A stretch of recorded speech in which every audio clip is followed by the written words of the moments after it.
Hi, this is Dr. Barbara Sherry Rose, best-selling author of 27 books, including Individual Power, Stop Being the String Along, and If God Hears Me, I Want an Answer, and founder of Global Higher Consciousness Life Transformation Specialist Institute. I want to share with you the signs of women and men who are either smart or out of control, foolish spenders. So first I'm just going to read something that I brought through. It's a checklist. And we're going to start with the Smart Spenders checklist. And this is, you'll know if this is you right away. You only spend money on what is essential. You're completely financially self-sufficient and do not spend money you have not personally earned. If you are married or live with a man, you only spend his money when he gives it to you to spend. When you feel drawn to buy an item, you stop and ask yourself if you really need it. You never shop with credit cards. You do not shop in fancy upscale boutiques. Instead, you look for an item online for the lowest possible price. You avoid buying the latest electronic gadget unless you really need it to earn more of your own income. You avoid buying designer labels just to feel more worthy and impressive. You save more money than you spend. Your spending improves the quality of your life rather than your need for status. When you see something that you like, you resist the impulse to buy it unless it is an essential item. You realize that saving money is really saving yourself. You live within your means and never exceed your current financial means that only leads to financial debt, overwhelm, stress, and possible arguments. You avoid spending when you feel down just to feel better. You have control over your urges to spend unnecessarily. You create your own income, so you are creating and being completely financially self-sufficient, which leads to high self-esteem, and then only spend on what you truly need. Now, here is the signs of the checklist for out of control, foolish spenders. And the world knows I was definitely one of them. So here goes. You consistently buy unnecessary items. You shop with credit cards and create debt. If you are married, you spend your husband's money impulsively on items you do not really need. You do not create your own income, and instead, you don't create your own income and spend your own money carefully. You buy designer labels at high prices to feel better about yourself. You spend impulsively all or most of the time. You spend money as fast as it is coming in. You have no savings of your own. You buy non-essential items all of the time, without stopping yourself, taking control of your desires, and choosing to put back what you do not truly need.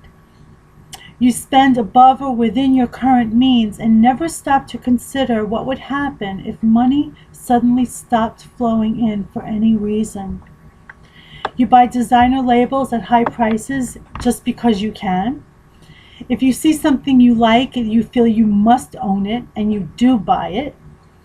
You depend on another person's money to buy what you want when you want it and are not completely financially self-sufficient.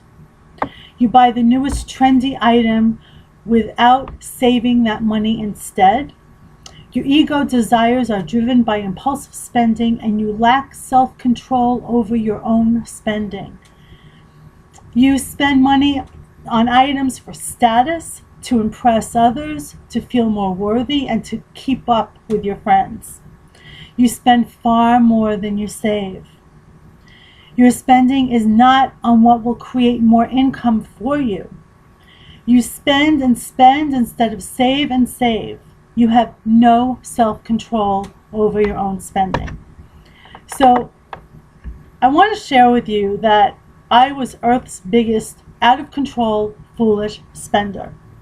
And I want to give you an analogy that is going to help you if you fall into the out of control, foolish spending category. Let's say you have a desire or an urge to buy something that you see that you like, but you really need to stop and ask yourself, do I really need this item? Is this an essential item? We all know when something's essential or non-essential. In other words, essential for your survival.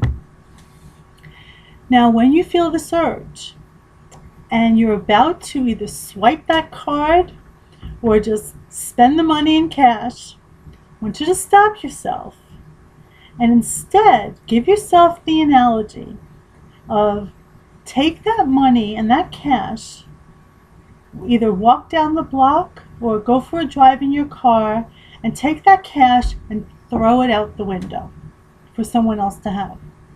Because that's what we do when we spend on non-essential items, and we are throwing our money out the window. It took me a very hard life lesson of becoming homeless when previously everything financially was great. But I got sick, I couldn't work, money stopped flowing in, I was spending, I had no self-control, and that led to my living in my car. Now, I know personally people who have been millionaires and multimillionaires who have lost it all. They lost everything because they were buying unnecessarily or making very poor choices with their spending.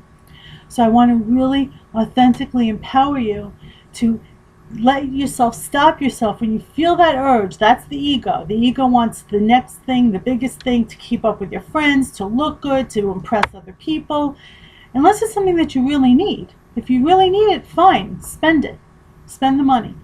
If you don't really need it, remember the analogy of tossing your money out the window of a car or taking for a walk down your block, maybe walking down half the street, and just throw the money on someone else's grass. And ask yourself, would I do this? Would I throw my cash out my car window? Would I take my money or even my card, my debit card, your MasterCard, even if you're not using credit cards, even if you're just using your debit card from your checking account, would you just take that debit card and toss it on somebody's lawn for somebody else to go and spend the money? Of course you wouldn't. So I want you to keep this analogy in mind so that you are in complete control over your ego urges. And as you resist the impulse to spend on non-essential items and put them back, or click out of that browser window if you're shopping on eBay or on the internet or on some website that you see something and say, oh, I've got to have this necklace, or I've got to have this suit, or I've got to have this new pair of shoes, when you don't really need it. So I hope this helps you, and you'll find that you're going to feel much more empowered. Take that money out of your account and put it away and save it. Put it in a shoebox or a cereal box. Put it away. Let that cash build up, because saving money is saving yourself. That's right. Saving money is saving yourself. And I want to see you empowered so that you have money in case of an emergency, in case the economy goes berserk and people just stop spending because they don't have any money to spend anymore. No matter what happens in your life, I want you to have money on hand so that you always know, in case of any emergency, you can take care of yourself. So that's what saving money is. It's saving yourself.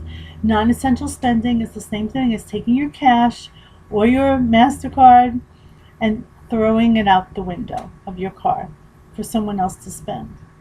So I hope this helps you, and it's my honor to be of the highest and most positive service to you. And this comes from my own hard-earned lessons, so it feels great to be a smart spender and to resist non-essential items. And you just walk down the aisles in the store and it's like, I don't need this, non-essential, non-essential. And then you develop inner strength. And that takes over time, and from many small experiences, that takes over the ego's need and that impulsive desire that you must have what you saw that you like, that you feel you must own it. You don't have to own everything that you see that you like. You can observe something and like it, and then ask myself, do I really need this? And when the answer is no, put it back. or walk away or click out of the browser window. So choose to be a smart spender so that you're always in control. You have money to save yourself. I hope this helped you, and I'll see you again real soon.